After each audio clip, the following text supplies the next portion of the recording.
Last class में मैंने ये भी बताया था कि जैसे मान लो कि अ, अगर ए क्रॉस ए ए में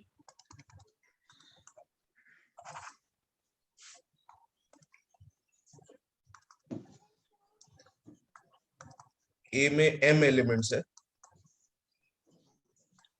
बी में n एलिमेंट्स है, तो Cartesian product A cross B में कितने एलिमेंट्स होंगे? कितने एलिमेंट्स होंगे इसमें?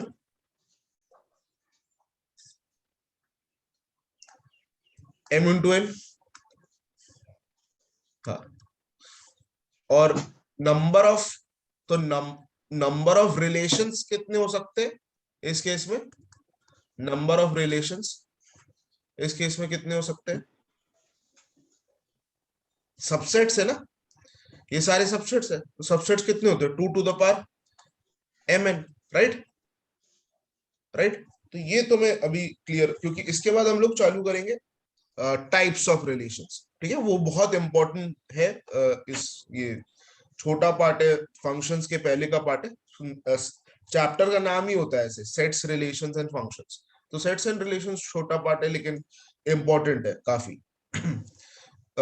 डन। ये तो हम लोग ने लास्ट क्लास में कर लिया था, राइट? आगे बढ़े।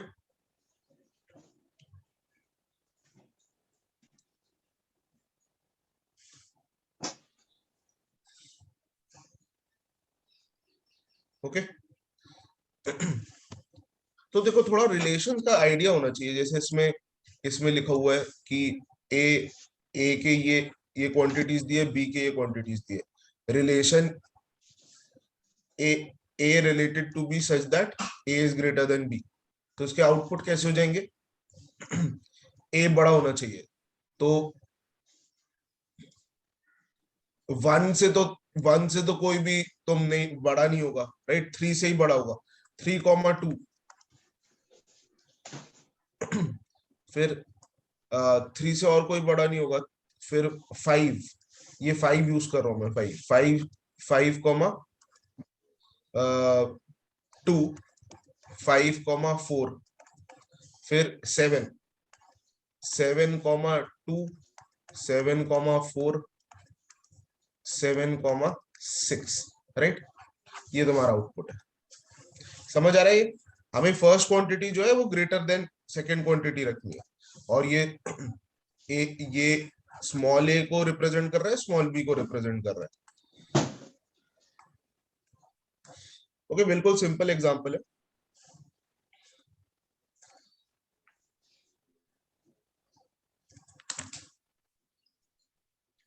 ऑलराइट।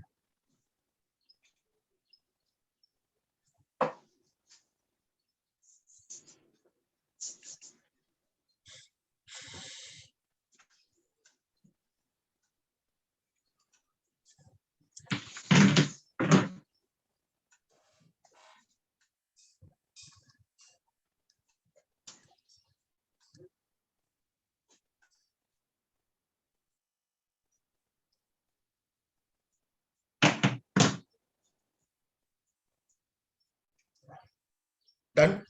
आगे बढ़े। ये क्लियर है सबको? ठीक।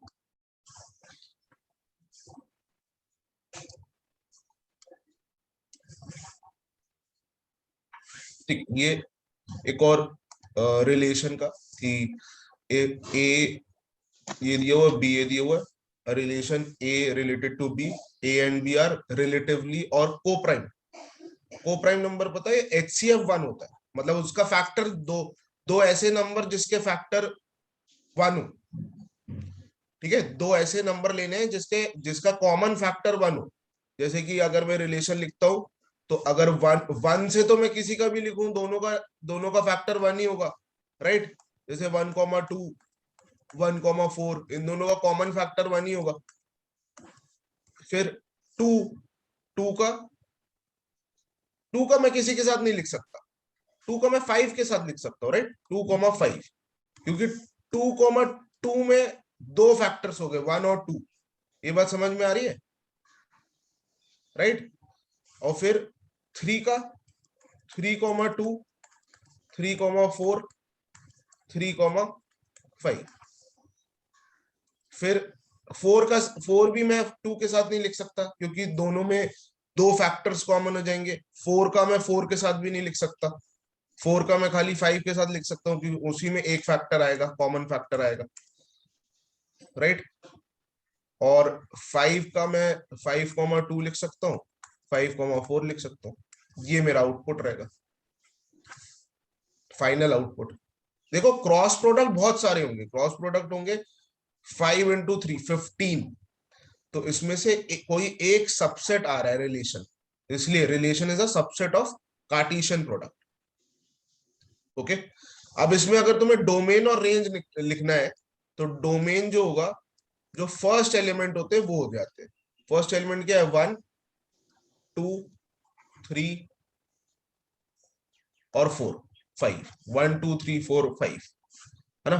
तो मैं लिख देता हूं डोमेन 1 2 3 4 5 फर्स्ट एलिमेंट्स। ठीक है, ये समझ आ रहा है, फर्स्ट एलिमेंट्स जो आ रहे हैं वो है। तो बेसिकली ए ही आ गया, तुम्हारा डोमेन ए ही है पूरा का पूरा।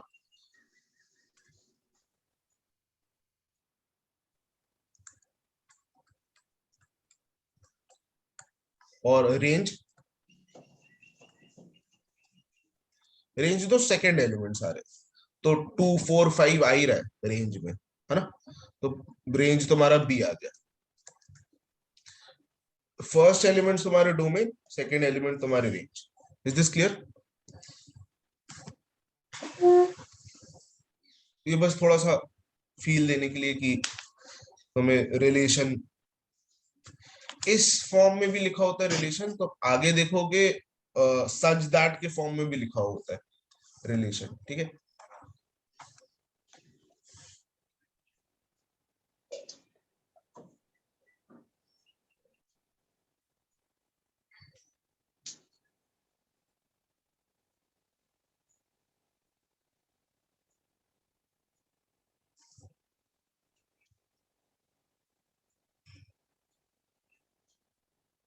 डन, आगे बढ़े।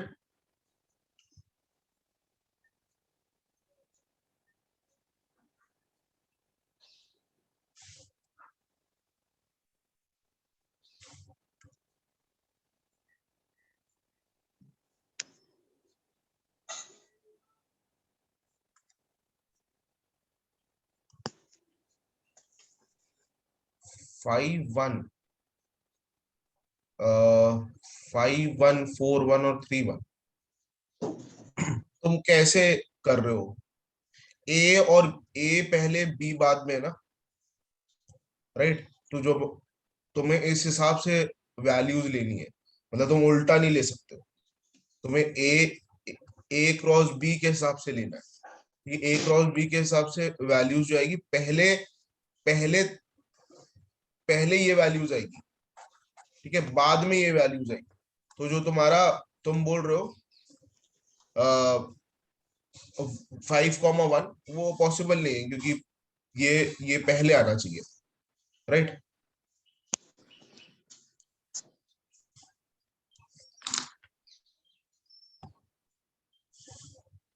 ठीक है, टाइप्स ऑफ रिलेशंस।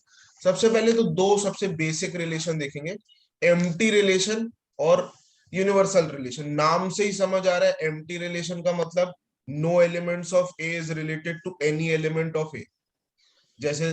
और यूनिवर्सल मतलब each elements of A is related to every element of A. नाम से ही तुम्हें बहुत क्लियरली समझ आ रहा है। एक एग्जांपल भी ले लेते हैं, जैसे कि मान लो कोई एक सेट ले लेते हैं 1 2 3 4, राइट। तो पहला रिलेशन में लिखता हूं A comma B such that A plus B is greater than 10।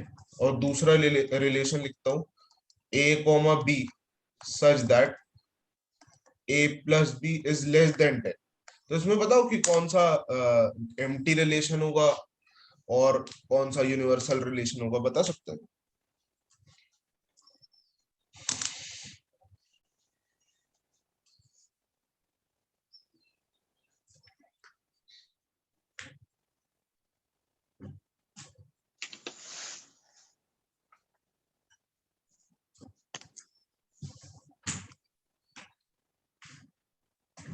Right right right अविष्कार। पहला दिख रहा है कि a plus B should be greater than 10, मतलब सम जो है वो ग्रेटर देन 10 होना चाहिए। तो वैसा हो ही नहीं सकता, राइट? वैसा पॉसिबल नहीं है इस केस में। तुम किसी का भी सम करोगे वो 10 से कम ही आएगा, ठीक है? मतलब इसका जो आउटपुट R1 का आउटपुट है वो कुछ भी नहीं आएगा, राइट? R1 का जो आउटपुट है, क्योंकि हमारा a यही है। मतलब इस केस में मतलब मुझे ये भी मेंशन करना चाहिए, वैसे इसको प्रॉपर लिखने का तरीका ऐसा होगा कि मेरे को इसको ऐसे मेंशन करना चाहिए कि a comma b belongs to ये सेट a, ठीक है? a comma b belongs to set a, दोनों सेट a को ही बिलोंग कर रहे हैं, मतलब तुम्हें दोनों की वैल्यू a से डिराइव करनी है, ठीक है? तो अगर मैं R1 लिखूंगा तो R1 तो नल सेट हो जाएगा, ठीक है? नल सेट हो जाएगा। R2 में वैल्यूज आ जाएगी सारी, राइट? इसमें R2 में सारी वैल्यूज सब आ जाएगा, जितने भी इसके cross product A cross A universe A cross A हो जाएगा, पूरे फुल सेट आ जाएगा, है ना? 16 एलिमेंट्स। ये बात समझ आ रही है?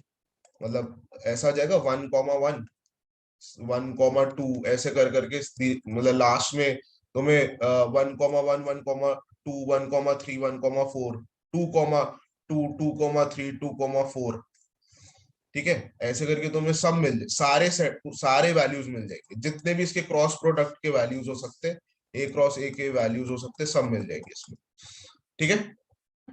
क्योंकि इसका सबका सम 16 एलिमेंट्स, राइट? ठीक है, ऑलराइट।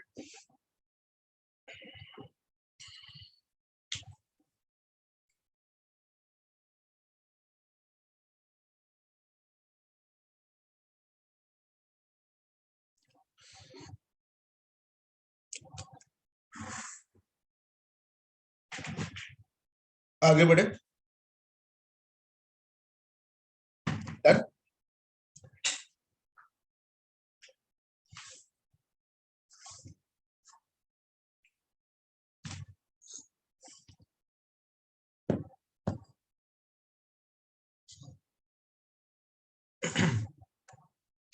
Okay, alright.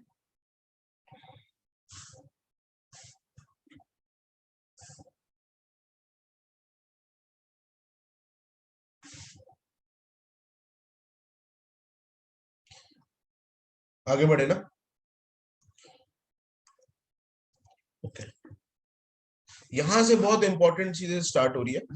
यहां से इसके बाद से 3 रिलेशन ऐसे हैं जो सबसे इंपॉर्टेंट है, ओके? उससे सबसे ज्यादा क्वेश्चन आते हैं। जैसे सबसे पहले आइडेंटिटी रिलेशन। आइडेंटिटी रिलेशन मतलब a relation defined on set A is said to be identity relation if each and every element of A is related to itself and only to itself। ये important है इसमें, only to itself, ठीक है?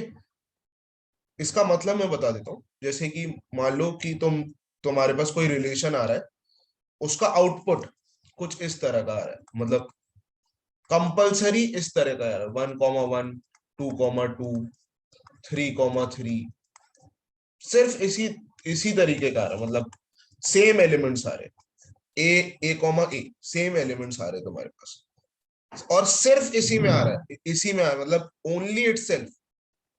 if each and every element of A is related to itself and only to itself, मतलब ऐसे ही आना चाहिए। इसके अलावा एक भी अगर आता है, मतलब मान लो कि ऐसा आता है 1,1 2,2 और 1,2 आ गया, ठीक है? तो ये नहीं है आइडेंटिटी रिलेशन, क्योंकि इसमें एक ऐसा आ गया जो कि वॉयलेट कर रहा है हमारा रूल, आइडेंटिटी नहीं होगा। Okay, is this clear? थोड़ा और क्लैरिटी आएगा जब हम लोग एग्जांपल करेंगे, स्पेशली आइडेंटिटी का नहीं, आगे का एग्जांपल करेंगे, उसमें तुम्हें ये भी समझ में आ जाएगा कि आइडेंटिटी रिलेशन क्या होता है। एक बार लिख लो उसको।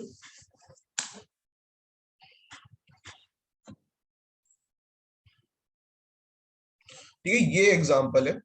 ऐसा आउटपुट आना चाहिए तुम्हारा, ऐसा नहीं आना चाहिए। मतलब इसमें एक भी अगर ऐसा आता है तो नहीं होगा।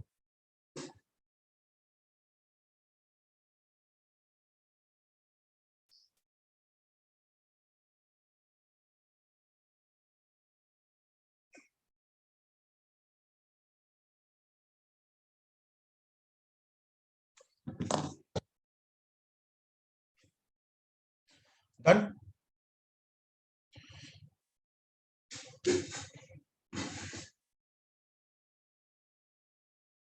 Alright, can we proceed? Okay, ठीक है। नेक्स्ट है रिफ्लेक्सिव रिलेशन। रिफ्लेक्सिव, इसमें लिखा हुआ है कि रिलेशन, इधर देखना सब, पहले इधर देख लो, समझ लो, नहीं तो कंफ्यूज हो जाओ। Relation related, relation defined on set A is said to be identity relation. Sorry, यहाँ पे आइडेंटिटी नहीं होगा, reflexive. Reflexive relation if each and every element of A is related to itself. ये तो लास्ट टाइम जैसे definition हो गया, identity type पे डेफिनेशन हो गया है ना। इसमें कुछ डिफरेंस दिख रहा है लास्ट में और इसमें? किसी चीज का डिफरेंस है वहां लास्ट आइडेंटिटी और इसमें? उसमें भी ऐसे ही लिखा था हम लोग ने, if each and every element of A is related to itself. Only का डिफरेंस है, राइट। ठीक है, ओनली इटसेल्फ नहीं लिखा है। ठीक है, इसमें ओनली इटसेल्फ नहीं लिखा है, इसमें ये समझना कि if A comma B belongs to R then A comma A should also belongs to R, right. मतलब इसमें भी तुम्हारा आउटपुट जो है ऐसा आना चाहिए,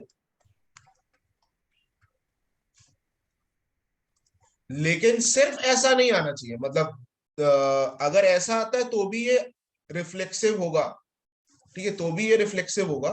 अगर 1,1, 2,2, 3,3 इसके अलावा भी कोई आउटपुट आ जाता है, फॉर एग्जाम्पल 1,2 आ गया और 2,3 आ गया, तो उससे हमें मतलब नहीं है, इससे हमें मतलब नहीं है रिफ्लेक्सिव के केस में। रिफ्लेक्सिव के केस में ये आए या ना आए उससे हमें फर्क नहीं पड़ता है। ठीक है, क्योंकि इसमें ये इंपॉर्टेंट है कि each and every element of A is related to itself. ठीक है, इज रिलेटेड टू इटसेल्फ, तो इसमें इसलिए ये भी रिफ्लेक्सिव है। लेकिन अगर रिलेटेड टू इटसेल्फ आए ना, रिलेटेड टू इटसेल्फ आए ना, मतलब तुम्हारा ऐसा आ जाए कुछ 1,2, 2,1, 2,3, तब ये रिफ्लेक्सिव भी नहीं होगा और आइडेंटिटी भी नहीं होगा। ठीक है, मतलब अगर पहला वाला केस देखते हो, ये वाला केस देखते हो, तो ये जो इसका जो आउटपुट आ रहा है ये तुम्हारा दोनों होगा, मतलब ये आइडेंटिटी भी होगा और रिफ्लेक्सिव रिफ्लेक्सिव भी होगा। ठीक है, जो सेकंड वाला केस है ये तुम्हारा खाली रिफ्लेक्सिव होगा।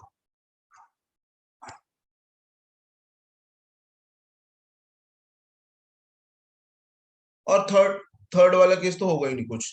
तो तुम कुछ स्टेटमेंट बता सकते हो आइडेंटिटी और रिफ्लेक्सिव के बारे में? तुम्हें कुछ समझ आ रहा होगा कि आइडेंटिटी और रिफ्लेक्सिव के बारे में, है ना।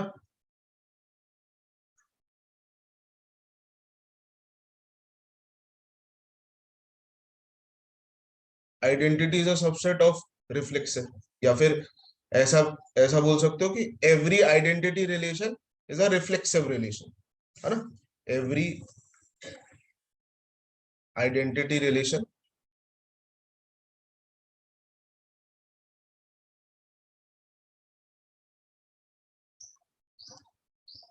is a reflexive relation, but converse is not true, but not vice versa। उल्टा पॉसिबल नहीं है।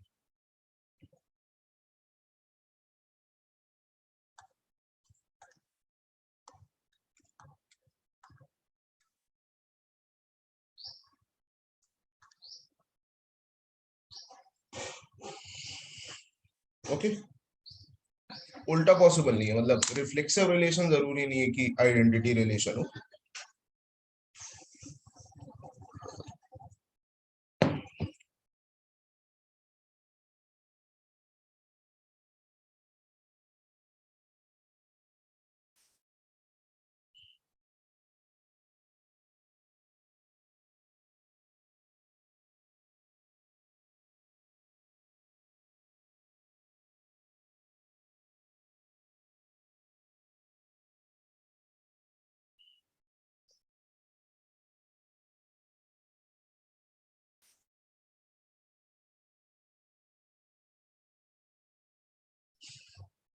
Done.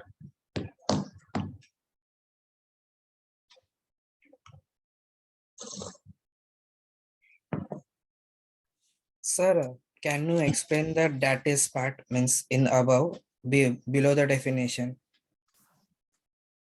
Yeah.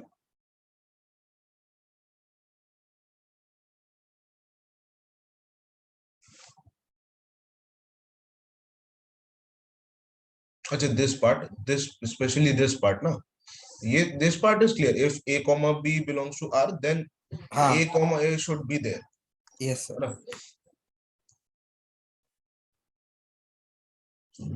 I will explain you. We will see some example. You will understand that. Okay. Just wait. And sir, in reflexive, all three should be present, right? 1 comma 1, 2 comma 2, 3 comma 3 means all order pairs should be present for it to be reflexive. Others can be anything, but all order pairs should be Means present, if right? A, Is if there 1 is, comma 2, 3, huh? if there is a set of 1 comma 2 comma 3, 1 comma 2 comma 3. Okay. So this should be present. मतलब if for If instance, two are present, if two are present and one is not present, then it will not be, right? no, yeah, that is what it is written actually in this.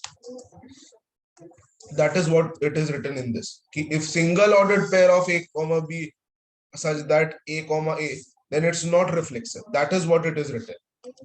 All right. Okay, sir. जैसे इसमें ये यहाँ पे ये discussion हो रहा है कि अगर इसमें सिर्फ दो आ गए, मतलब मान लो सेट ए है, जैसे मान लो सेट ये सेट ए है, जैसे इस केस में अगर सेट ये ए है तो ये और ये तो ये दोनों रिफ्लेक्सिव होंगे. अगर फॉर इंस्टेंस एक सेट ए तुम्हारा ये हो जाता है 1 कॉमा 2 कॉमा 3 कॉमा 4, ठीक है. तो इसमें रिफ्लेक्सिव के केस में और आइडेंटिटी में भी, रिफ्लेक्सिव के केस में तो कंपलसरी है कि सारे एलिमेंट्स के पेयर हो. ऑलराइट, कंपलसरी है. ये बात समझ रहा है. रिफ्लेक्सिव भी एक ऐसा है जिसमें ये चीज कंपलसरी है. मतलब अब अगर सेट ए में 1 कॉमा 2 कॉमा 3 कॉमा 4 है, तो ये फर्स्ट वाला भी आइडेंटिटी नहीं है, सेकंड वाला भी नहीं है, थर्ड वाला भी नहीं, क्योंकि इसमें 4 कॉमा 4 नहीं आ रहा है, इसमें भी 4 कॉमा 4 नहीं आ रहा है, इसमें तो कोई भी एलिमेंट्स का 1 कॉमा 1 2 कॉमा 2 3 कॉमा 3 नहीं आ रहा है. ये सबको समझ आ रहा है Yes, sir. Thank you. कि अगर इस कोई भी एक सेट अवेलेबल है, उसके सारे एलिमेंट्स के रिफ्लेक्सिव रिलेशन होनी चाहिए. मतलब each and every element of A is related to itself. Each and every element of A is related to itself. मतलब 1,1 कंपलसरी है कि 1,1 2,2 3,3 और 4,4 होना ही चाहिए, तभी रिफ्लेक्सिव होगा. ऑलराइट. और आइडेंटिटी तो तब होगा जब सिर्फ वही होगा, इसके अलावा और कुछ नहीं हो सकता. और रिफ्लेक्सिव में हमें मतलब नहीं है. अगर तुम्हें सेट में 1,1 2,2 3,3 4,4 दिख गया तो इसका मतलब वो रिफ्लेक्सिव है. Is this clear?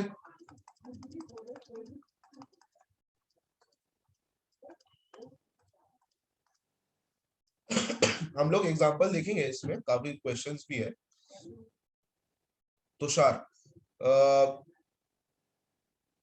Third set reflexive, third reflexive में 1,1 2,2 3,3 आना चाहिए, आना ही चाहिए, कंपलसरी है. थर्ड में दिख रहा है तुम्हें ऐसा कुछ?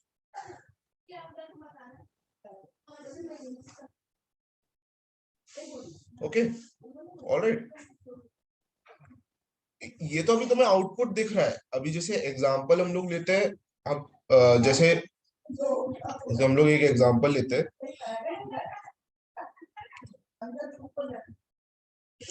अगर मैं ए लूं, ए इज इक्वल टू 1 2 3 4 और relation a b such that a divided by b is equals to 1, ऐसा आएगा. ये रिलेशन है. और ए बी जो है, ए बी बिलोंग्स टू, मतलब अगर मेंशन नहीं भी करूं तो ये ऑब्वियस है, ठीक है. ऑब्वियस है कि ए और बी सेट ए को रिप्रेजेंट कर रहा है, ठीक है। तो इसके आउट ये कौन सा रिलेशन होगा बता सकते हो? जैसे कौन सा कहते हो, हमें दो ही रिलेशन पता है खैर। तो इसमें जैसे आउटपुट जो होगा ए डिवाइडेड बाय बी 1 आना चाहिए, तो ऑब्वियसली कैसे आउटपुट होंगे इसके, ये तो मैं समझ आ रहा है। 1 1 1 इन दोनों को डिवाइड करोगे तभी 1 आएगा, 2 2 तभी 1 आएगा, 3 3 डिवाइड करोगे तभी 1 आएगा, और 4 4 डिवाइड करोगे तभी 1 आएगा, राइट। आइडेंटिटी तो है ही, है रिफ्लेक्सिव भी है ना।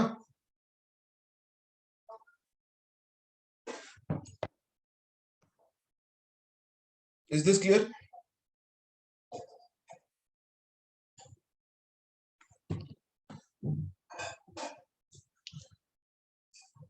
एक बार ये लिख लो, एग्जाम्पल लिख लो उसका।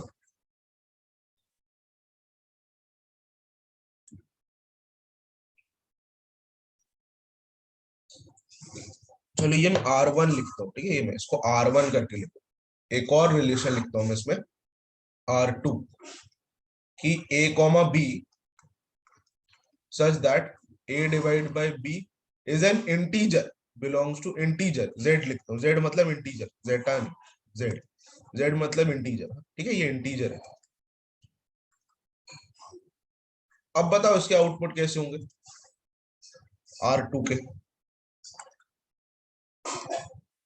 पहले तो तुम देखो 1 1 2 2 3 3 4 4 तो होगा ही होगा, है ना, क्योंकि इन सब का आउटपुट 1 आता है और 1 एक इंटीजर है, ठीक है। 1 2 और 1 2 हो सकता है।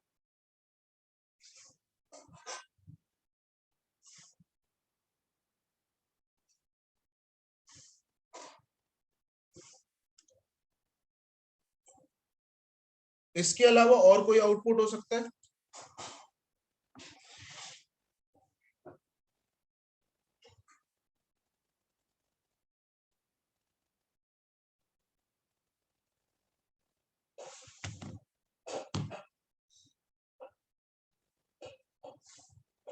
इसके अलावा और कोई आउटपुट बताओ मेरे को। हाँ 2 1, क्योंकि न्यू अगर a डिवाइड बाय b कर रहे हो, a divide by b, integer आने के लिए न्यूमरेटर में बड़ा नंबर होना चाहिए, राइट। 1/2 में इंटीजर नहीं आएगा, तो 2 1 3 1 4 1, ठीक है। और भी आउटपुट आएंगे इसके बाद, मतलब 4 2, ये तुम्हारे आउटपुट हो गए, राइट। इन सब में इंटीजर वैल्यू आएगा, तो ये जो R2 है तुम्हारा, ये रिफ्लेक्सिव हो गया, ओनली रिफ्लेक्सिव। और जो R1 है वो आइडेंटिटी और रिफ्लेक्सिव दोनों है, right. Is this clear? Is this clear to everyone?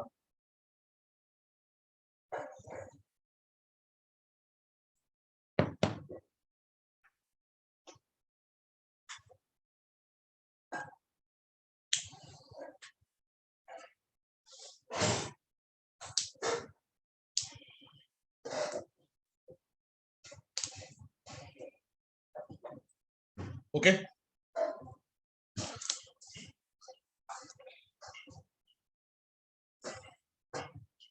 आगे बढ़े। यहां तक क्लियर है? अभी दो और इंपॉर्टेंट रिलेशन बचा है, ठीक है।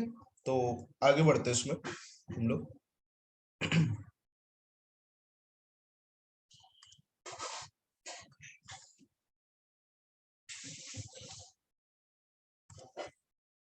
सिमेट्रिक रिलेशन, ठीक है। सिमेट्रिक रिलेशन में नाम से ही समझ आ रहा है, symmetric relation. If a comma b belongs to R, then b comma a must be necessarily there in the same relation।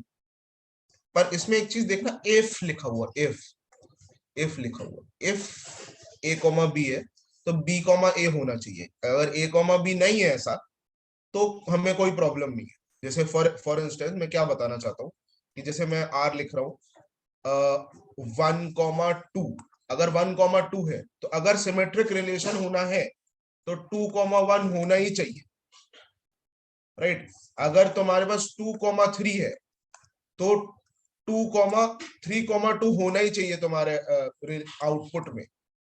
तो ये ऐसा आउटपुट होना चाहिए, ये सिमेट्रिक रिलेशन है। Is this clear?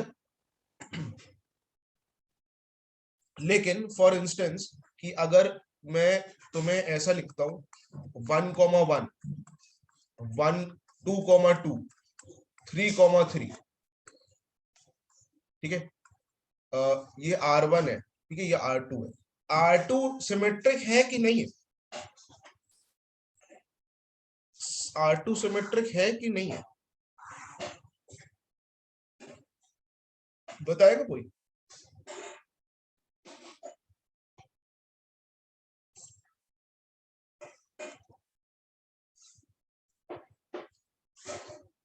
देखो ये भी सिमेट्रिक है, क्योंकि इसमें क्या बोला है,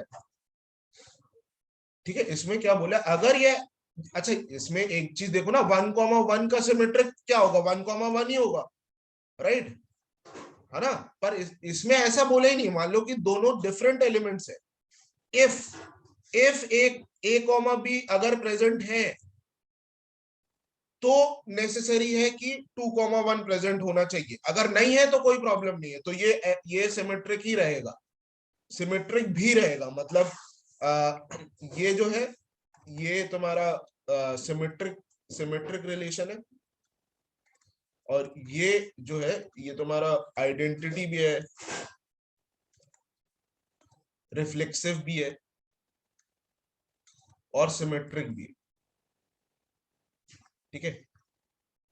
अभी सिमेट्रिक कब नहीं होगा, जैसे एक और एग्जांपल लेते हैं R3 का, जैसे कि मान लो ऐसा दिया हो 1,1 दिया हुआ है, 2,2 दिया हुआ है, 3,3 दिया हुआ है, और कोई एक और एलिमेंट आ जाता है 1,2, बस इतना, तो ये सिमेट्रिक नहीं होगा, ठीक है, ये सिमेट्रिक नहीं होगा, ये एंटी सिमेट्रिक हो जाएगा या नॉट सिमेट्रिक हो जाएगा, ठीक है, क्योंकि ये अगर अवेलेबल है तो 2,1 होना ही चाहिए, तो इस कारण से ये वॉयलेट करता है रूल, इसलिए ये तुम्हारा आइडेंटिटी भी नहीं होगा, रिफ्लेक्सिव होगा, खाली रिफ्लेक्सिव होगा, ठीक है, रिफ्लेक्सिव होगा, और सिमेट्रिक नहीं होगा, मतलब एंटी सिमेट्रिक होगा,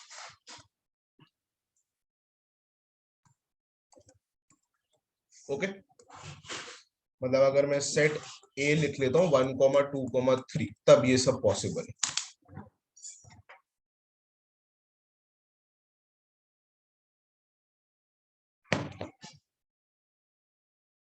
इज दिस क्लियर? इसमें कुछ doubt?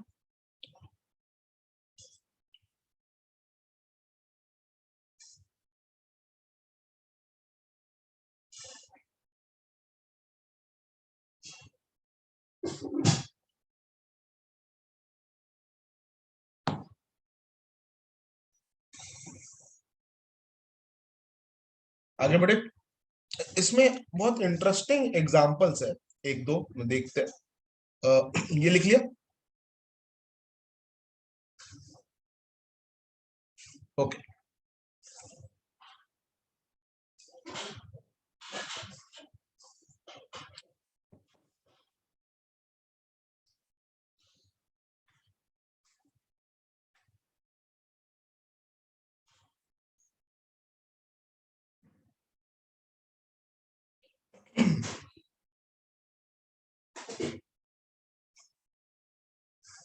Okay, done.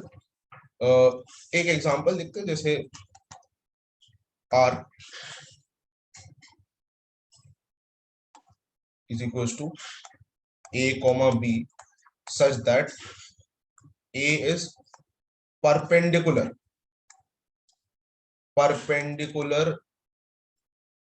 to B। क्या ये सिमेट्रिक है?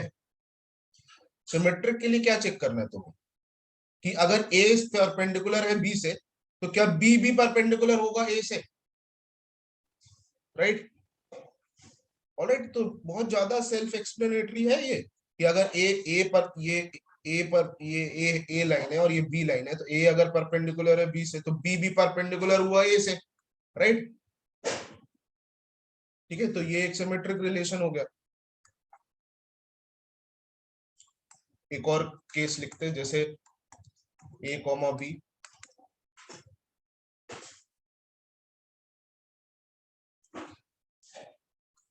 A is A is a cousin of B, और आठ ही लिख देता हूं मैं, A comma B, A is a brother of B। हाँ, तो सेकेंड रिलेशन जो है, सेकेंड और थर्ड में बताओ कौन सा सिमेट्रिक है, नहीं है ऐसा कुछ कि दोनों सिमेट्रिक है।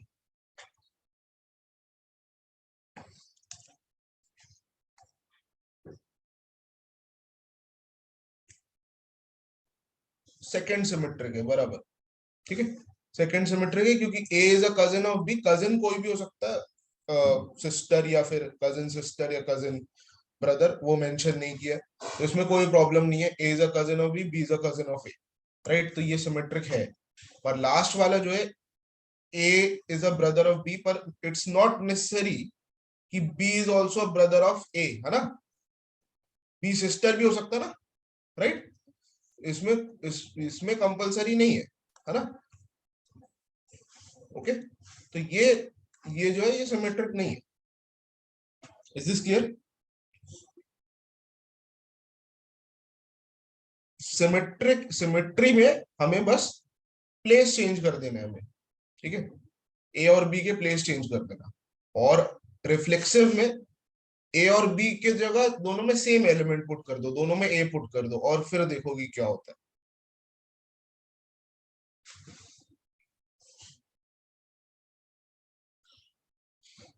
Is this clear? Is this fine? आगे बढ़े।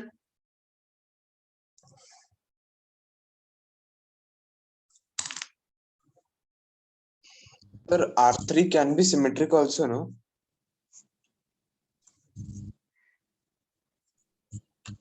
Can be means मतलब it will be और it won't be, दो ही चीज हो सकता है।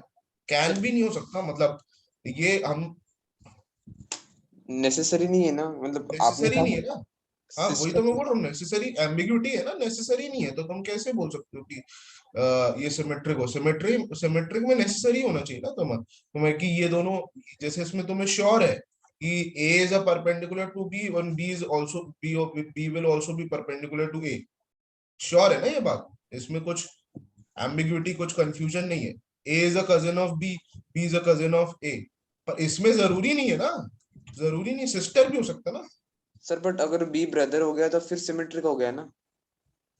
अगर हुआ ना, अगर हुआ तो है, मतलब नहीं तो नहीं है। मतलब अगर तुम्हें ऐसा कोई केस मिल रहा है जिसमें जो चीज वायलेट हो रही है, तो तब वो कंडीशन सेटिस्फाई नहीं हो रहा है ना। हाँ, समझ रहे हो, मतलब तुम्हें ऐसे लिमिटेड कंडीशंस पे नहीं करना है, ऑल कंडीशंस पे तुम्हारा सेटिस्फाई होना चाहिए। Okay alright, sir, yes okay. Sir. मतलब सर सिमेट्रिक दोनों से होना चाहिए, मतलब A is a brother of B, तो मतलब हमें कंफर्मेशन नहीं है कि बी भी ए का ब्रदर हो, ये ब्रदर हो, कंफर्म हाँ, नहीं है। कजिन में कंफर्म। कैसे हम कंफर्म है हाँ, कि कजिन में तो कजिन है तो कंफर्म है, बी भी कजिन, कजिन है। कजिन हो ओके। गई, राइट, है ना। ठीक है, मतलब अगर तुम्हें कंफर्म नहीं है तो वो वायलेट कर रहा है, मतलब, ठीक है। मतलब तुम्हारा ये रिलेशन, फॉर एग्जाम्पल, इसमें तुम्हें और क्लैरिटी देता हूँ। मान लो कि इसमें तुम्हारा ऐसा कुछ आ रहा है, तुम्हारा सेट गिवन है, मान लो कि विराट और ऋषि और कैटरीना, ठीक है, ये सेट गिवन है, ठीक है। अभी ये बोला है कि इन लोग कैसे, A is a brother of B, तो विराट, मैं ऐसे लिख सकता हूँ, विराट और ऋषि, और इसका एक और आउटपुट आएगा ऋषि और विराट, है ना, विराट और कैटरीना। पर कैटरीना और विराट नहीं आएगा ना, राइट? ये बात समझ आ रही है ना? इसमें ये आउटपुट नहीं आएगा ना, ये वाला तुम्हारा, बस ज्यादा से ज्यादा आउटपुट यही आ सकता है, ऐसे ही आउटपुट आ सकता है, और ये दोनों, इन दोनों का दूसरा पार्ट नहीं आ रहा है, इसके कारण ये सिमेट्रिक नहीं होगा। Is this clear? Yes sir.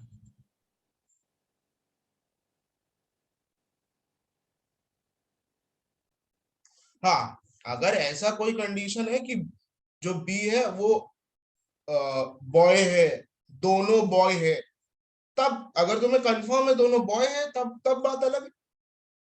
ठीक है, आगे हम लोग और एग्जांपल देखेंगे।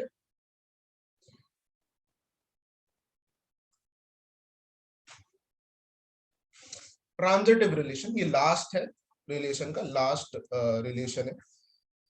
ठीक है, इसमें क्या होता है कि a relation on set is said to be transitive if, फिर से if, ठीक है, a related to b and b related to c implies a related to c।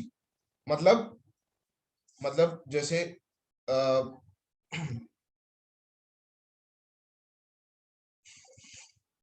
इसका आउटपुट पहले समझ लेते हैं। अगर 1,2 दिया हुआ है और 2,3 दिया हुआ है, ठीक है, ये दोनों गिवन है, तो इसका मतलब ये है कि तुम्हारे आउटपुट में 1,3 होना चाहिए। ठीक है, ये जैसे ये a कॉमा बी है और ये b कॉमा सी है ना, तो a कॉमा सी होना चाहिए तुम्हारे आउटपुट में, ये कंपलसरी है।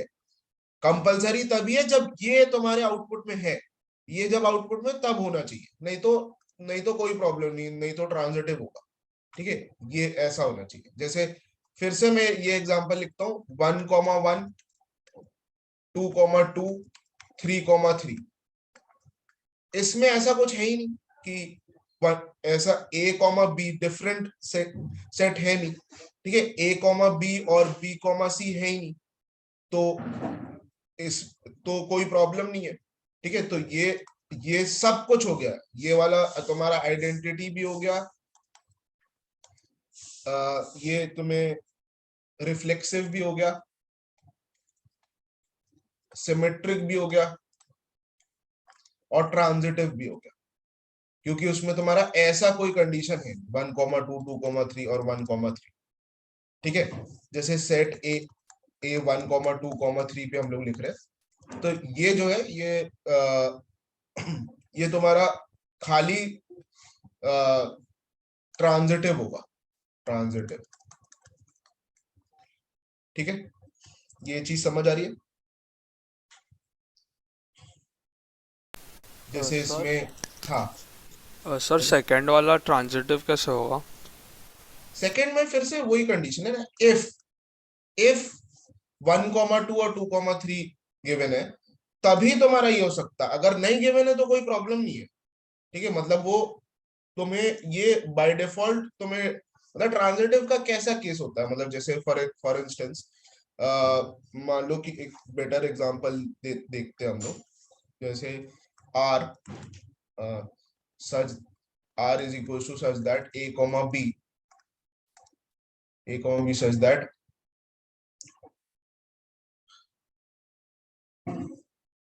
a ग्रेटर देन b, या ग्रेटर देन इक्वल टू लिख देता हूँ, greater than equal to b। ठीक है, तो या ग्रेटर देन ही लिखता हूँ अभी के लिए मैं ग्रेटर देन लिखता हूँ। तो इसमें यही सेट है। ठीक है, इसका आउटपुट कैसे होंगे, जैसे मैं इसको R1 लिखता हूँ, R1 के आउटपुट कैसे होंगे? सबसे पहले होगा a should be greater than b, मतलब 3,1, 2,1, 2,1, 3,1।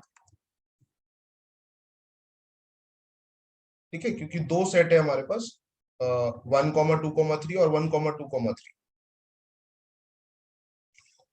इसके अलावा 3,2। 3,2। इसके अलावा और कुछ होगा?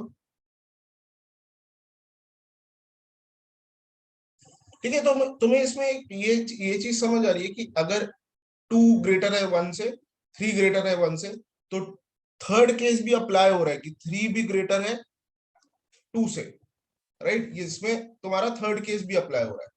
मान लो कि मैं इसको, इस रिलेशन को ऐसे लिखूं, R1 is equal to A comma B is equal to A is equal to B, तो तुम्हारा आउटपुट कैसे आएगा? ऐसा आ जाएगा 1,1 2,2 और 3,3। तो इसमें देखो ये केस जो है कि अगर A कॉमा B है तो which implies B comma C, क्योंकि 1,1 और 1,1 तो सेम ही है और उसका आउटपुट भी सेम होगा, इसलिए इस केस में प्रॉब्लम नहीं है। ठीक है, ये तुम्हारा सब कुछ है, ये केस तुम्हारा आइडेंटिटी भी है, रिफ्लेक्सिव भी है, सिमेट्रिक भी है, ट्रांजिटिव भी है, क्योंकि एक्चुअली ये केस सेटिस्फाई हो रहा है। इसमें तुम ए पुट कर दो ना, यहाँ पे तुम A related to A related to A related to A, satisfy हो रहा है ये। ठीक है, ओके ये सर। समझ आ रहा है? Yes sir. ठीक है, और मतलब तुम इसको ऐसे समझ सकते हो,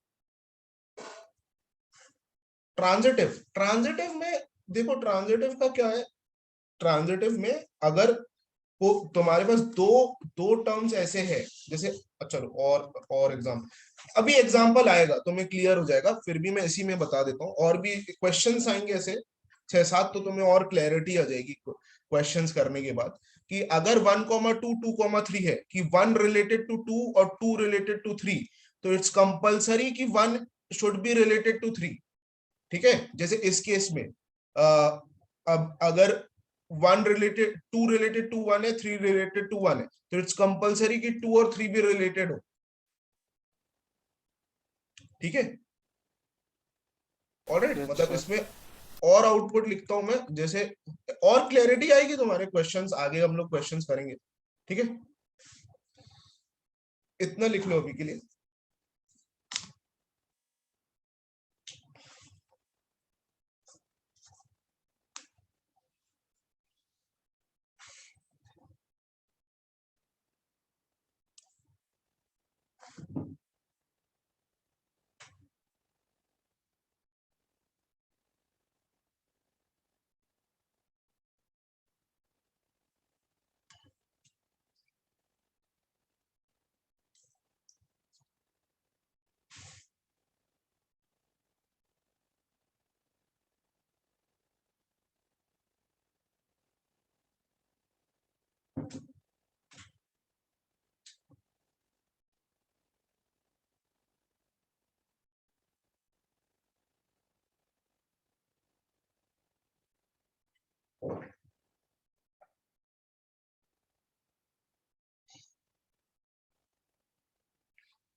डन।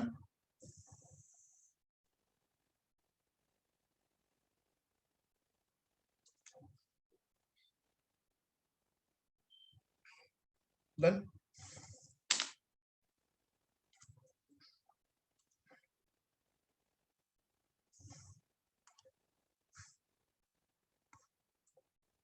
आगे बढ़ते हैं।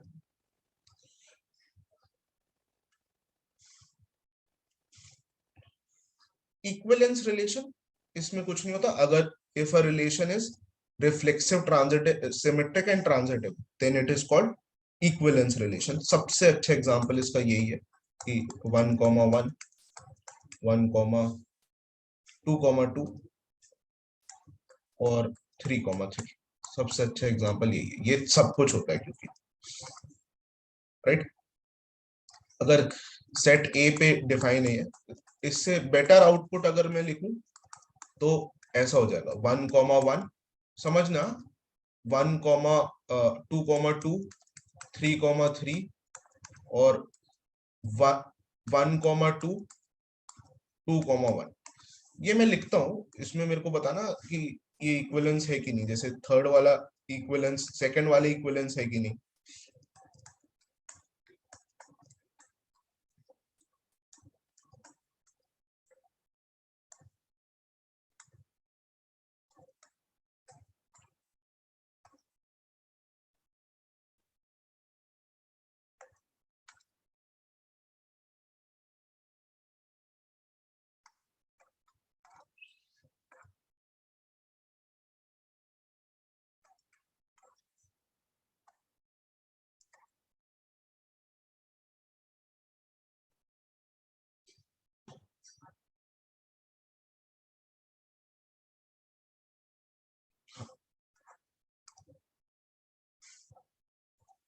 बताओ कि फर्स्ट वाला इक्विवेलेंस है, फर्स्ट वाला तो खैर इक्विवेलेंस है, खैर इसमें कोई प्रॉब्लम। सेकंड वाला इक्विवेलेंस है,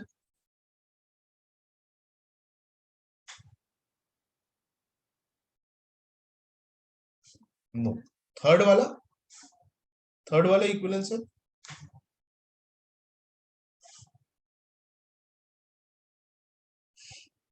अब मेरे को बताना तुम लोग किस बात पे कंफ्यूज हो रहे हो। ठीक है, पहली बात तो इसमें रिफ्लेक्सिव तो दिख रहा है तुम्हें, है ना, रिफ्लेक्सिव है क्योंकि ये है, सिमेट्रिक भी है क्योंकि ये तो कोई प्रॉब्लम नहीं दे रहा सिमेट्रिक को, ये तुम्हें प्रॉब्लम देता लेकिन इसका ये दिया हुआ है। ट्रांजिटिव, ट्रांजिटिव का क्या प्रॉब्लम है इसमें, ऐसा कुछ दिया ही नहीं है, 1,1 दिया है ज्यादा से ज्यादा, और if one related to one and one related to two, तो it's compulsory that two should be related to one, ये भी आ गया। मतलब अगर इसमें ऐसा कोई टर्म ही नहीं है ना तुम्हारे पास कि 1,2 दिया है और 2,3 दिया है तो कंपलसरी है 1,3 होना चाहिए, ऐसा कोई टर्म नहीं है ना, ये तो मैं कोई प्रॉब्लम ही नहीं दे रहा ना as far as transitive is concerned, as far as transitive is concerned ऐसा कोई दो टर्म नहीं है ना कि जो तुम्हारा तीसरा टर्म आना चाहिए। जैसे इस केस में है, थर्ड केस में देखो 1,2 है 2,3 है, अगर ये दोनों है आउटपुट में तो कंपलसरी है कि 2,3 होना चाहिए। ठीक है, सॉरी 2,3 नहीं 1,3, 1,3 होना चाहिए, कंपलसरी है, अगर नहीं होता तो ट्रांजिटिव नहीं होता। अगर ये दोनों है ही नहीं तो तुम्हारा कोई प्रॉब्लम नहीं दे रहा वो ट्रांजिटिव में, ये बात समझो। ठीक है, तो ये तो है ही ट्रांजिटिव, ये भी है इक्विवेलेंस। ठीक है, ये भी इक्विवेलेंस है और ये भी इक्विवेलेंस है। ये अगर तुम लोग को अभी कंफ्यूजन है तो पूछ लो, क्योंकि ये डायरेक्ट क्वेश्चन आया है, ये जेई में क्वेश्चन आया है ये वाला कि ये कौन सा रिलेशन है, reflexive but not symmetric, symmetric but not reflexive, ऐसा, और लास्ट में इक्विवेलेंस रिलेशन, ये क्वेश्चन आया है जेई। बस इतना ही, ये क्वेश्चन दे दिया, पूछा कि क्या है, तो अगर तुम्हें बनता हो वो विद इन सेकेंड्स में तुम बता सकते हो। ऑलराइट, तो इसमें कुछ डाउट है? मतलब तुम्हें ऐसा सोचना है इसमें कि अगर ये दोनों हैं तब कंपलसरी है, अगर नहीं है तो कोई प्रॉब्लम नहीं है, तो तुम्हारा ट्रांजिटिव हो गई। ठीक है, इसमें देखो थर्ड वाले केस में देखो कि सब कुछ सेटिस्फाई हो रहा है, ये तो तुम्हारा सेटिस्फाई हो ही रहा है, अभी ये दोनों हैं तो इसका तुम्हें सिमेट्रिक मिल गया, ये है इसका तुम्हें सिमेट्रिक मिल गया, अभी ये दोनों है तो इसका तुम्हें ये दोनों का रिलेशन मिल गया इसमें, अभी ये दोनों है तो इसका सिमेट्रिक मिल गया, राइट, और ये दोनों है इसका ट्रांजिटिव भी मिल गया इसमें। ये चीज समझ आ रही है, इसमें हर तरीके का केस कवर हो गया। तो बहुत लोगों को इसमें ये कंफ्यूजन होता है कि सिर्फ यही इक्विवेलेंस रिलेशन है, बाकी दोनों इक्विवेलेंस रिलेशन है ही नहीं, पर ऐसा नहीं है, मतलब मैक्सिमम लोगों को ये कंफ्यूजन होती है। ठीक है, और मैक्सिमम लोग टू मतलब तुम्हें शॉक होगा कि ये वाला क्वेश्चन आया होगा तो सबके मैक्सिमम लोगों के गलत हुआ होगा। ठीक है, क्योंकि इसमें क्लैरिटी नहीं होती है कि उनको लगता है कि जब सिमेट्री होगी तभी सिमेट्रिक है, ऐसा नहीं है। ठीक है, जब सिमेट्री की चांसेस होगी तभी अगर तब होगा तब उसका सिमेट्रिक अगर गिवन होगा तब वो सिमेट्रिक है, नहीं तो कोई प्रॉब्लम नहीं है, मतलब ये भी सिमेट्रिक है। Is this clear?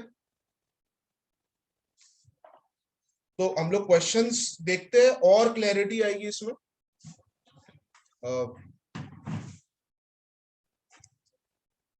जैसे ये क्वेश्चन है, ठीक है, ये मतलब ये प्रिंट पे भरोसा मत करना, ये अभी तुम इग्नोर करना इसको क्योंकि हो सकता है ये गलत भी हो। ठीक है, अभी देखो तुम्हें इसमें चेक करना है कि रिफ्लेक्सिव सिमेट्रिक ट्रांजिटिव है कि नहीं।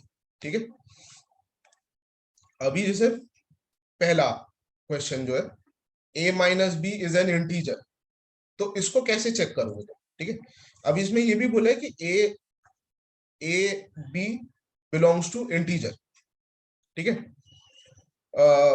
तो जैसे अगर तुम्हें रिफ्लेक्सिव चेक करना है, ठीक है, फर्स्ट वाला केस में, जैसे फर्स्ट वाला केस लेते हैं हम लोग, फर्स्ट वाला केस में रिफ्लेक्सिव चेक करना है, तो रिफ्लेक्सिव चेक करने के टाइम पे तुम्हें क्या करना पड़ेगा, दोनों को ए पुट कर दो, ए और बी को ए पुट कर दो, तो ए माइनस बी, ए माइनस ए, ये तो 1 ही होगा, सॉरी ये तो 0 ही होगा।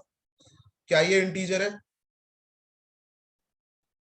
इंटीजर है ये, है ना? ये इंटीजर है, दिस बिलोंग्स टू इंटीजर।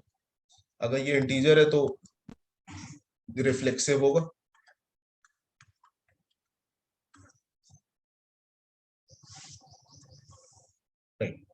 फिर अगर तुम्हें सिमेट्रिक चेक करना है तो इंटरचेंज कर दो, b माइनस ए कर दो, ठीक है।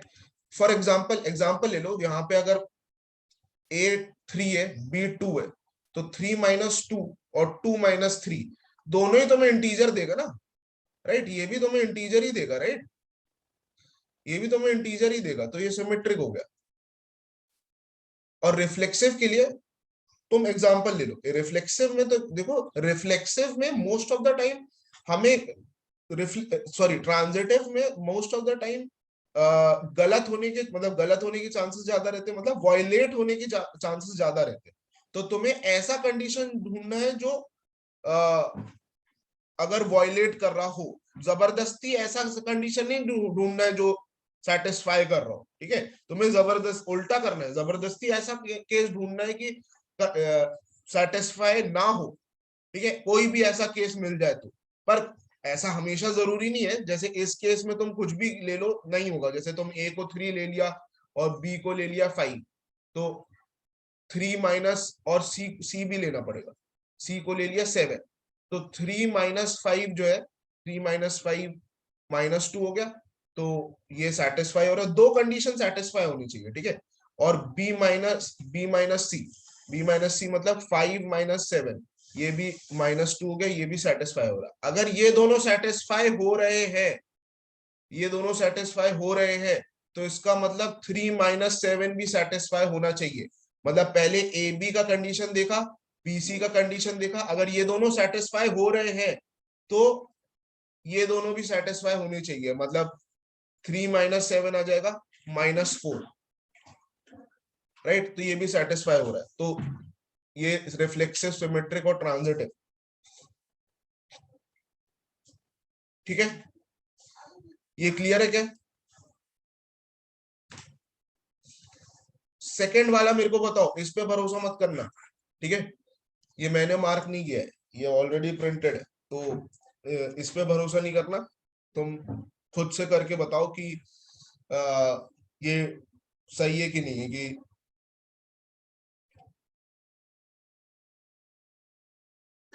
पहला तो सही दिख ही रहा है, ठीक है? पहला सही दिख रहा है, ए प्लस ए, 2a हो गया, 2a, तो रिफ्लेक्सिव तो है। ए प्लस बी अगर इवन है तो बी प्लस ए भी इवन हो गई, सिमेट्रिक तो है ही, ठीक है? मुझे अगर कोई कंफ्यूजन हो तो बताना, क्योंकि अभी हम लोग ऐसे भी डिस्कस कर सकते हैं, तुम्हें ऐसे भी समझ आना चाहिए, ठीक है? ए प्लस ए, 3+3, 4+4, 5+5, सब इवन नंबर ही देगा ना, तो वो रिफ्लेक्सिव है। सिमेट्रिक, अगर ए प्लस बी इवन हुआ तो बी प्लस ए भी इवन होगा। ट्रांजिटिव बताओ, ट्रांजिटिव, ट्रांजिटिव है कि नहीं है, मेरे को ये बताओ। अगर नहीं है तो मुझे ऐसा कोई एग्जांपल बताओ कि नहीं, नहीं है, ठीक है?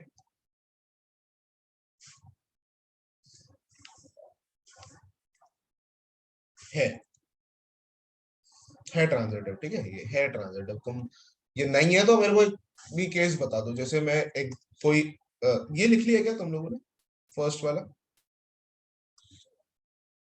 मैं ये रब कर दूं?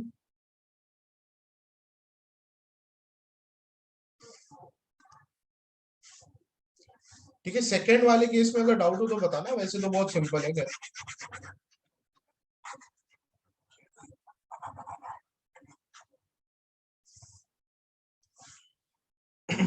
तो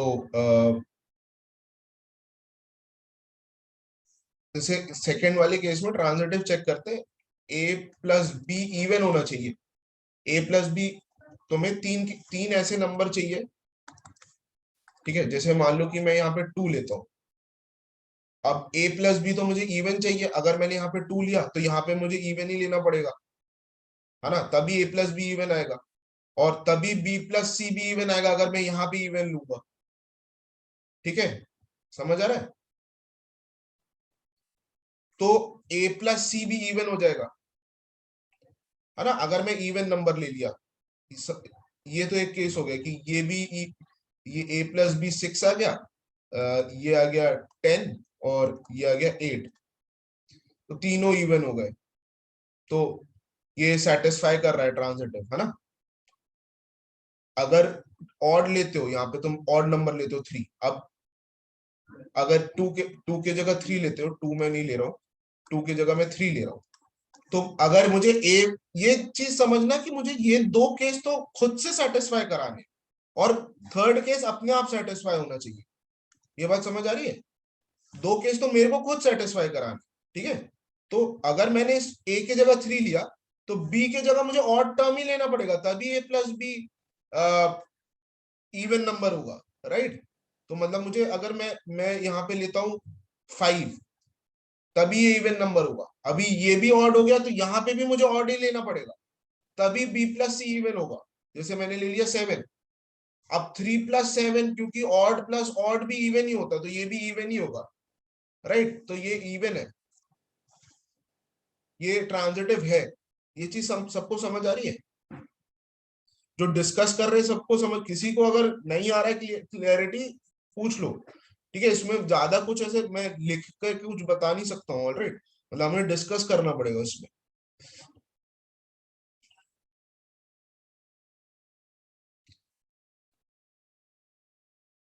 ठीक है, थर्ड वाला जो केस है, इसमें हमें ये देखो, इसमें इसमें ये क्लैरिटी नहीं है कि ए डिवाइड्स बी क्या होना चाहिए।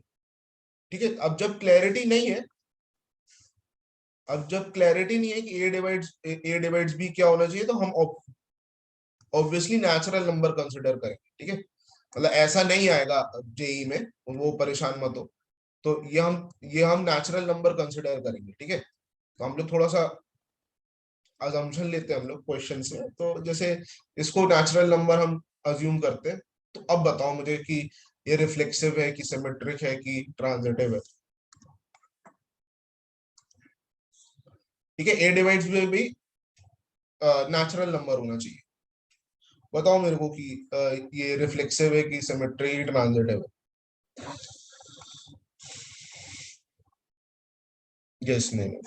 ठीक है, इसमें देखो ए, और मैं बी की जगह ए पुट कर दूं, ए डिवाइड्स ए तो 1 होगा, राइट। 1 एक नेचुरल नंबर है ना, 1 एक नेचुरल नंबर है, तो रिफ्लेक्सिव तो है।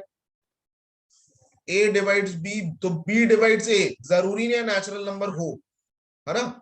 जैसे अगर मैं कोई ए को लिख लूं 2 और बी को लिख लूं 1, या फिर हम, तो ए डिवाइड बाय बी तो 2 हो गया, लेकिन बी डिवाइड बाय ए 1/2 हो गया, राइट। तो ये वायलेट कर गया रूल, सिमेट्रिक नहीं है ये।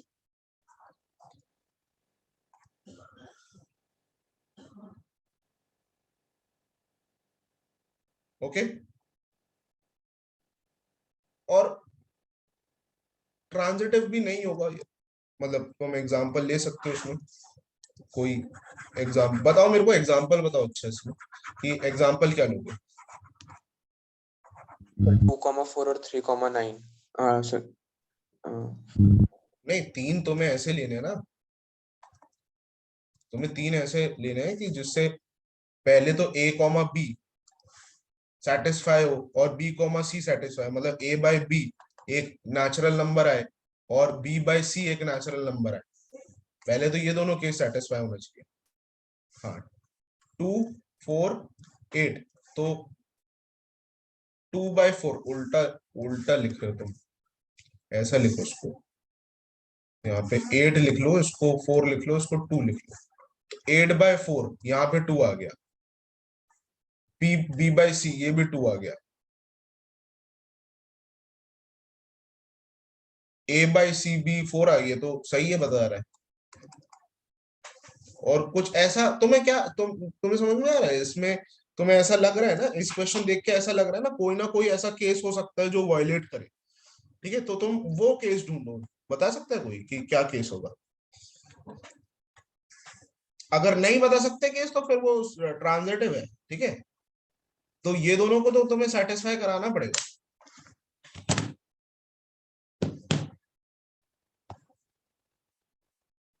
ठीक है, तो मैं इसको हटा देता हूँ अभी के लिए। मतलब मैं भी श्योर नहीं हूँ कि ट्रांजिटिव है कि नहीं, तो मेरे पास वो होना चाहिए, प्रूफ इसका एग्जाम्पल होना चाहिए जो वायलेट करे इसको। ठीक है,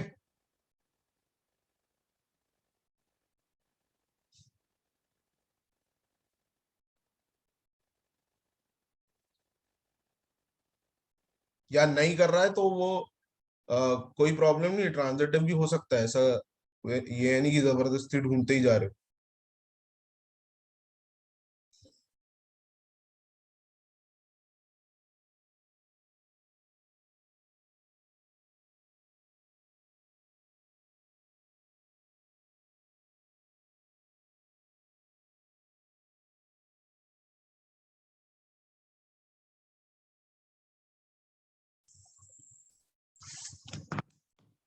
देखो, अगर ये दोनों सेटिस्फाई हो रहा है तो मेरे को नहीं लगता ये ऐसा वॉयलेट करेगा। ठीक है, मतलब तुम्हें इसको ऐसे बड़ा वैल्यू ही रखना पड़ेगा ना यहाँ पे, तभी ये इससे बड़ा होगा और ये इससे बड़ा होगा, तभी नेचुरल नंबर आएगा, है ना? अगर ऐसा हो रहा है तो ऑब्वियसली ये इससे बड़ा ही होगा, राइट? ये चीज समझ आ रही है?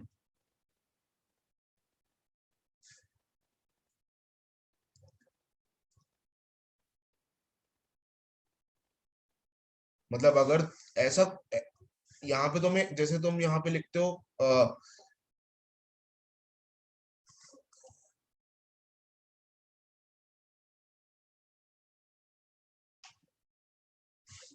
Not every question, not every question, why in every question?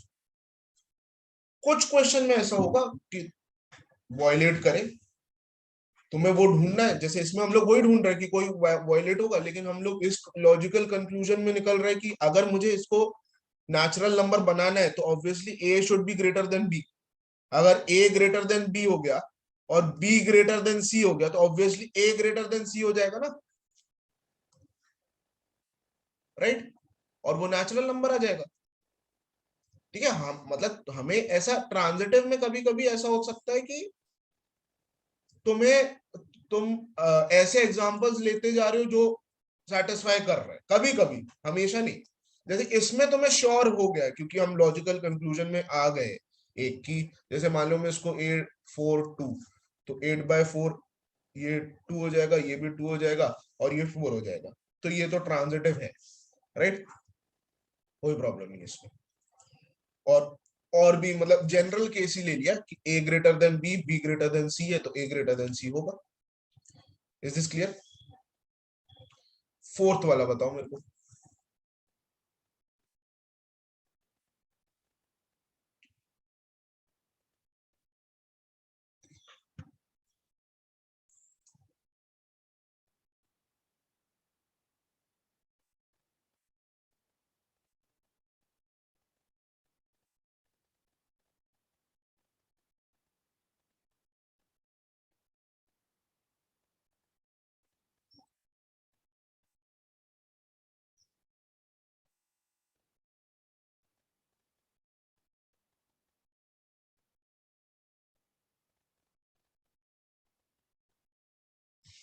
ठीक है, जैसे सेम रूल रखना, पहले बी की जगह ए पुट कर दो, फिर देखो सेटिस्फाई हो रहा है कि नहीं।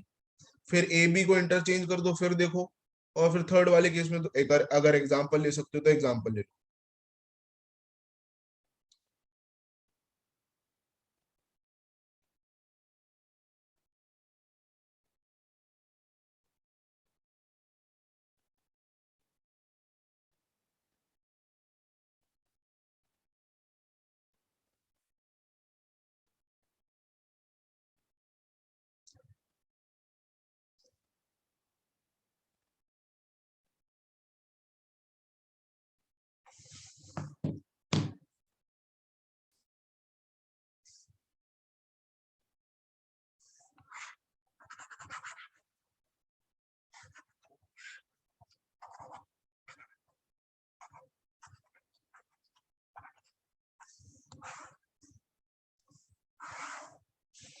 ठीक है, तो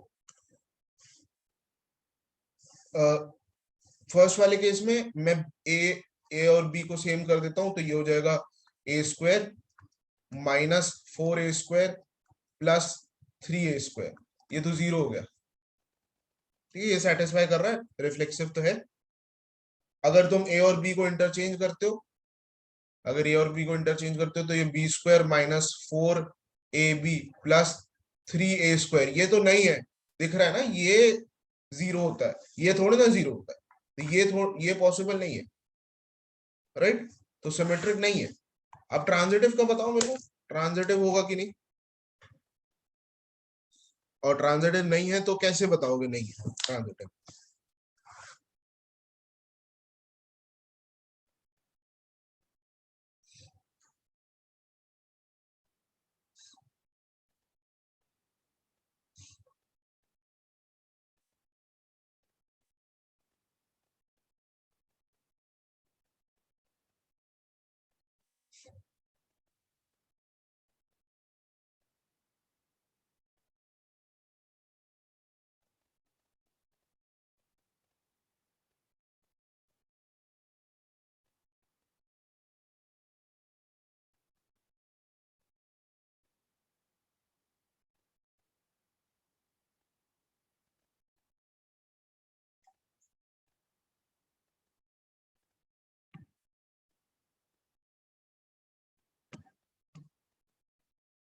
एग्जाम्पल लेके देखना एक बार, तुम्हें पता चल जाएगा इसमें।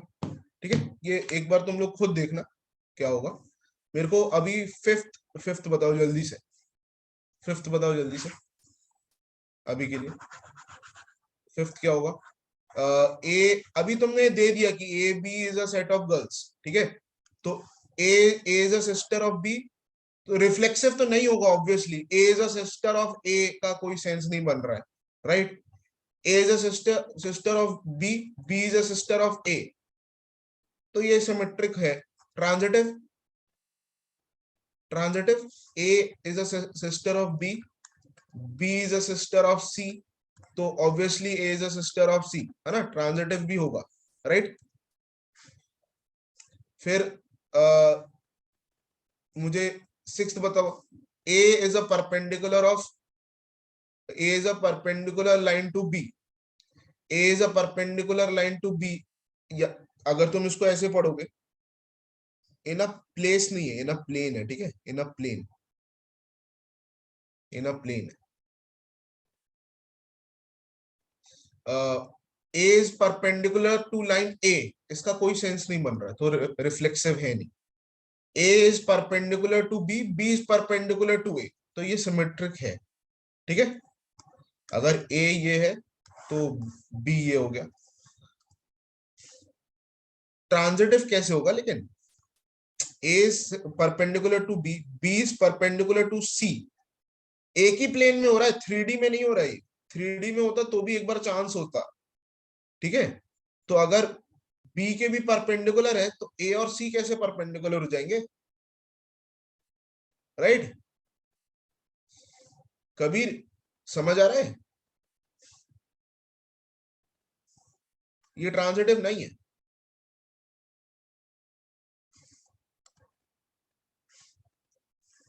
ठीक है, सेवेंथ,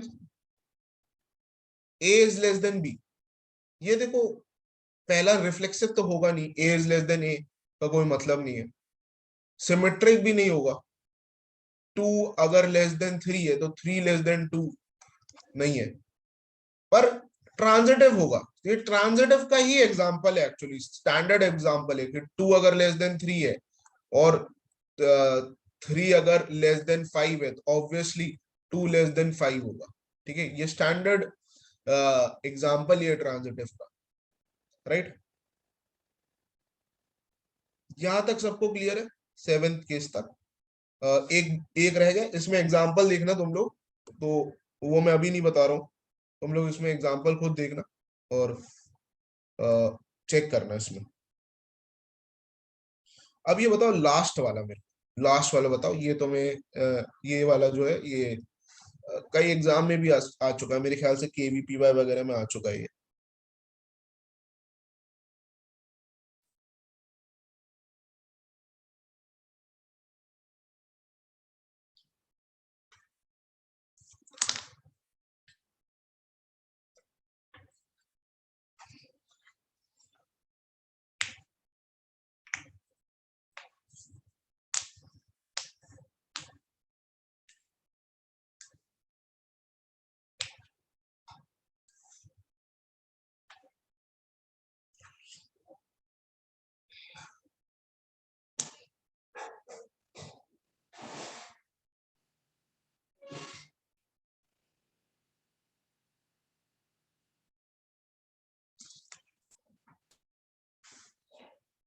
ये जो इसमें ट्रांजिटिव तो नहीं है इसमें, ठीक है, ये तुम लोग एक बार एग्जांपल लेके चेक करना, नहीं तो मैं बता दूंगा, लेकिन अभी मुझे 8th बताओ।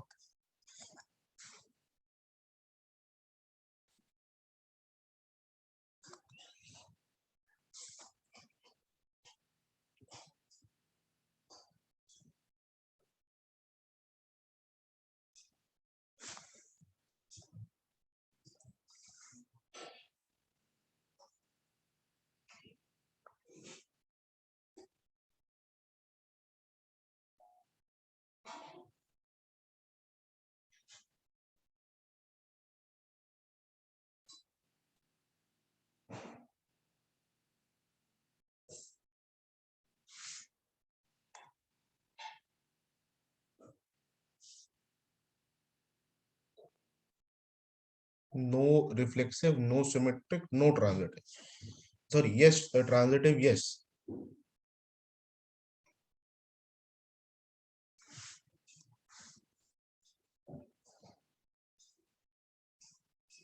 नहीं मतलब हर केस में होना चाहिए, ऐसा नहीं होना चाहिए एक केस में तुम बता रहे हो, जैसे इसमें तुम A is less than equal to A cube, तो ये हमेशा ट्रू थोड़ी ना होता है, अगर वन पुट करोगे तभी ट्रू होगा, मतलब जैसे कि मान लो तुमने ऐसा कोई एग्जांपल बताओ जो वायलेट कर रहा है इसमें, हमेशा ट्रू होना चाहिए, हमेशा ट्रू होना चाहिए, एक में भी वायलेट कर रहा है मतलब वो नहीं होगा, ठीक है। ऐसा कोई केस बता सकते हो जिसमें ये वायलेट करेगा? -2 -2, या फिर फ्रैक्शनल वैल्यूज, है ना, 1/2 पुट करोगे तो ये वायलेट करेगा, राइट। 1/2 पुट करोगे तो 1/2 इज लेस देन 1/8, नहीं है पॉसिबल, तो रिफ्लेक्सिव तो नहीं है। Symmetric, no sir. एग्जांपल दो। ये सेटिस्फाई करना चाहिए लेकिन उल्टा सेटिस्फाई नहीं करना चाहिए। नॉर्मली कोई भी एग्जांपल ले सकते हो उसमें, है ना, मतलब जैसे तुमने 2 और 3 ले लिया, a इज इक्वल टू 2 और b इज इक्वल टू 3 ले लिया, तो ये हो गया 2 is less then 3 cube,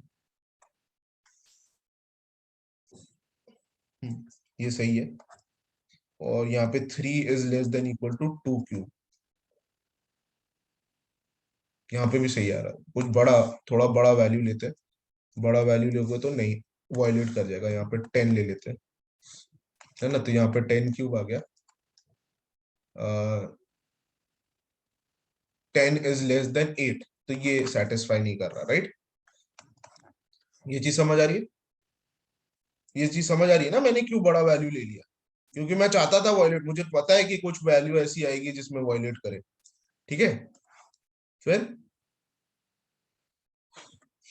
transitive, transitive है कि नहीं है?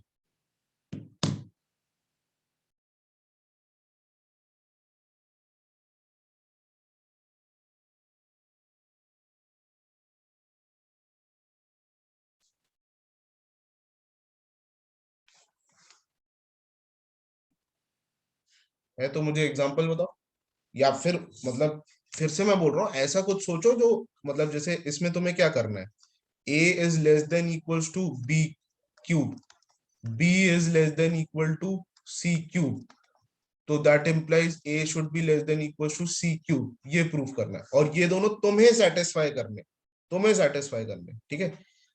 तो ट्राई करो थोड़ा एक्सट्रीम वैल्यूज लेने के लिए, ठीक है, थोड़े एक्सट्रीम वैल्यूज लो, जिससे जिससे जिससे जिससे जैसे मैंने ये लिया कि a की वैल्यू इससे बड़ी हो जाए, ऐसा ट्राई करो, ऐसा ट्राई करो कि थोड़ी बड़ी values low.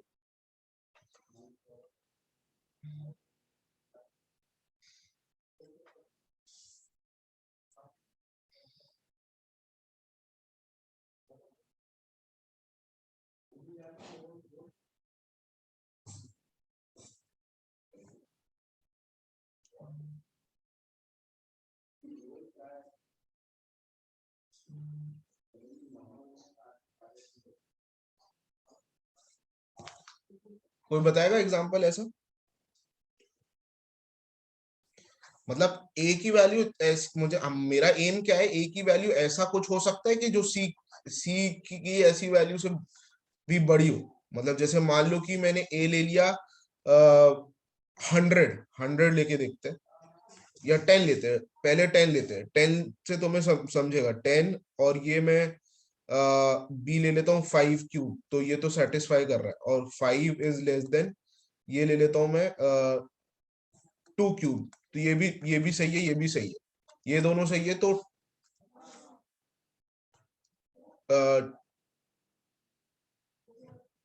10 is less than 2 cube, right? तो यही वॉयलेट हो गया ना।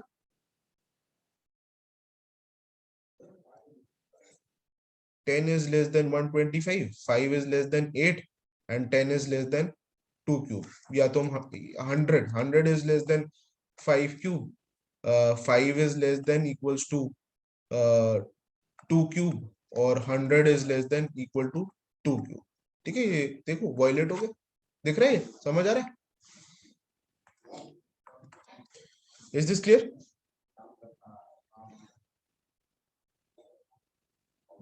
Is this clear to everyone? Transitive भी नहीं है ये।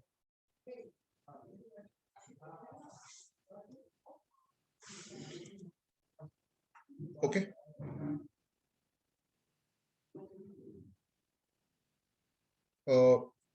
Alright, done. एक एक बहुत इंटरेस्टिंग क्वेश्चन है जो मैं तुम लोग को खुद करने देना चाहता हूँ।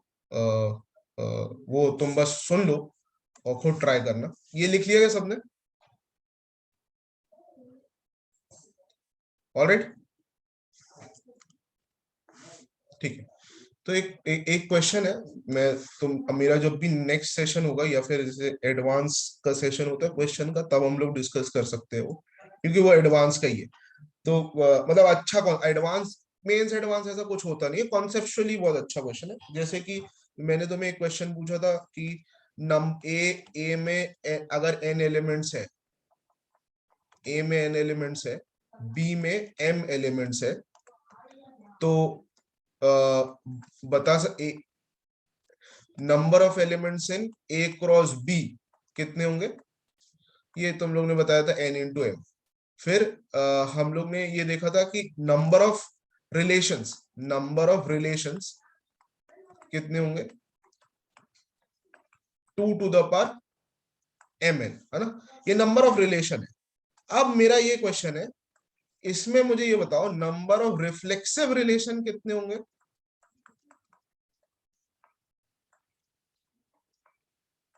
नंबर ऑफ रिफ्लेक्सिव रिलेशंस कितने होंगे? नंबर ऑफ सिमेट्रिक रिलेशंस कितने होंगे? ट्रांजिटिव तुम्हारे परव्यू में है नहीं, तो ट्रांजिटिव मैं बोलूंगा नहीं करने के लिए। नंबर ऑफ, खैर अभी ये दोनों ही करो, चलो ये दोनों ही मेरे को बताना, मुझे यही दोनों बताना। ट्रांजिटिव नहीं कर सकते हो, ठीक है? वो रिसर्च टॉपिक है, वो रिसर्च पेपर है, उसका रिसर्च पेपर निकला है, तो कोई इंटरेस्टेड है तो मैं रिसर्च पेपर भेज दूंगा, लेकिन वो हमारे परव्यू में नहीं है। ये दोनों तुम्हारे रीच में है आराम से, ठीक है? थोड़ा सा दिमाग लगाना पड़ेगा भले, तो ये ट्राई करना। ऑलराइट,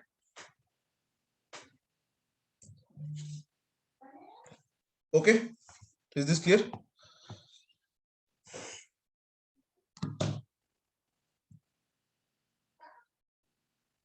एक second.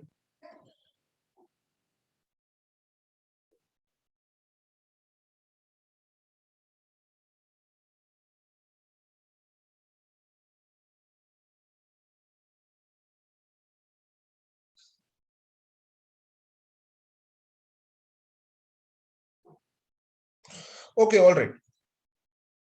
Thank you, everyone. Okay, we'll end the session here. ए और बी के सेट का इंफॉर्मेशन इतना ही है आविष्कार। इन दोनों में तुमने ये बता दिया, ये दोनों बता दिया ना, अब ये दोनों भी बता दो। जनरल केस देख रहे हैं, राइट? सर हाँ, हम लोग ए और बी का मतलब एन एलिमेंट्स अज्यूम कर सकते हैं कि जैसे ए के 10 एलिमेंट और बी के 20 एलिमेंट्स, फिर उससे निकालने का ट्राई। करो, पर मुझे जनरल चाहिए, मुझे जनरल सोल्यूशन चाहिए। तुम ये 10-20 लेके करना, मेरे को जनरल सोल्यूशन चाहिए, मुझे एन और एम के फॉर्म में ही चाहिए। चलो 10 और 20 के फॉर्म में ही बता देना, फिर ऐसा भी कर लो, और क्या कर लेना। ऑलराइट, और कोई इन्फॉर्मेशन नहीं, हम जनरल वे में जनरल ढूंढ रहे हैं, इससे ज्यादा इन्फॉर्मेशन की जरूरत भी नहीं है तुम्हें, ठीक है। ऑलराइट, अब थोड़ा सा लॉजिक यूज होगा। Thank you, will end this session here. Okay, bye bye everyone.